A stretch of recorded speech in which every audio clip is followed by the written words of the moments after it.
मिलने जा रही है, किस तरह देख रहे हैं? बड़े अंतर में सफलता मिलेगी। 10 में से 10 सीटें जीतेंगे। उत्तर प्रदेश में जिस तरीके से आपने देखा है भारतीय जनता पार्टी के कार्यकाल में किस तरीके से निर्माण तो बहुत किए गए, शिलान्यास बहुत सारे किए गए, उद्घाटन कई सारे किए गए, लेकिन पहली बारिश और दूसरी बारिश में ही सारी हकीकत सामने आ गई। चाहे अयोध्या हो, चाहे बनारस को क्यूटो बनाने का सपना हो, वो सभी धराशायी हो चुके हैं। इसलिए हमें पूर्णतः विश्वास है कि जो उपचुनाव होने जाएंगे समाजवादी पार्टी बड़े अंतर से जीत दर्ज करेगी। भाजपा में बड़े पैमाने पर अयोध्या भाजपा नेताओं ने जमीन खरीदी है, इसमें घोटाले भी सामने आ रहे हैं। जी बिल्कुल, ये पहले से विपक्ष इस बात को कहता रहा है।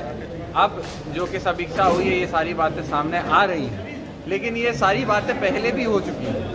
पहले किस तरीके से चंद मिनटों में कुछ करोड़ की ज़मीन को 2 करोड़ की ज़मीन को 18-20 करोड़ में बेचा जाता है, इस तरीके के कई सारे घपले हुए हैं अयोध्या के अंदर। और अयोध्या की जनता ने इसीलिए लोकसभा चुनाव में भारतीय जनता पार्टी को मुंहतोड़ जवाब भी दिया। उत्तर प्रदेश के कृषि मंत्री कह रहे हैं दालें 100 रुपए से ज़्यादा नहीं है। लगता नहीं आपको गरीबों का मजाक उड़ा रहे हैं वो? पूरी तरीके से आपने देखा, प्रेस वार्ता थी, उसके अंदर इस बात को कहा गया और किस तरीके से बात कहने के बाद खिलखिलाकर हंस के एक तरीके से गरीब आदमी की जो कमर टूटती जा रही है महंगाई में, उसमें एक तरीके से भारतीय जनता पार्टी ने हंसी उड़ाने का काम निश्चित तौर पे किया है। आज जो 100 रुपये की बात कर रहे हैं, अगर आप जाके बाजार में देखेंगे, कोई 120, कोई 130, कोई 160 तक की भी दालें बिक रही हैं। और ऐसे में गरीब आदमी कहाँ से जाके अपने परिवार का पेट भर पाएगा? नेता प्रतिपक्ष को लेकर जिस तरह शिवपाल सिंह जी काफी पुराने कद्दावर नेता है, क्या लगता है उनको ये रोल मिलना चाहिए? देखिए, पार्टी का नेतृत्व का फैसला होगा।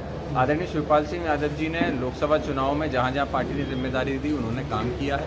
आगे भी जो जो जिम्मेदारी मिलेगी उन सभी को निर्वहन पूरी तरह करेंगे। आज भी जो कार्य समिति की बैठक थी, उसमें उन्होंने अपनी तरफ से संदेश यही दिया है कि संगठन को मजबूत रखना है। तो मैं समझता हूँ हम सभी लोग, चाहे आदरणीय शिवपाल सिंह यादव जी हों, चाहे जितने भी नवनिर्वाचित सांसद, हम सभी लोग अपनी जिम्मेदारी बखूबी निभाने का काम करें। कांग्रेस पूरी तरह से गठबंधन में इस बार चुनाव लड़ने जा रही है, साथ में विधानसभा। जी बिल्कुल, अभी आपने देखा है किस तरीके से आदरणीय राष्ट्रीय अध्यक्ष आदरणीय अखिलेश यादव जी और आदरणीय राहुल गांधी जी का जो साथ रहा है लोकसभा में, आप सबने देखा है, एक बहुत अच्छी प्रॉक्सिमिटी बनी हुई है।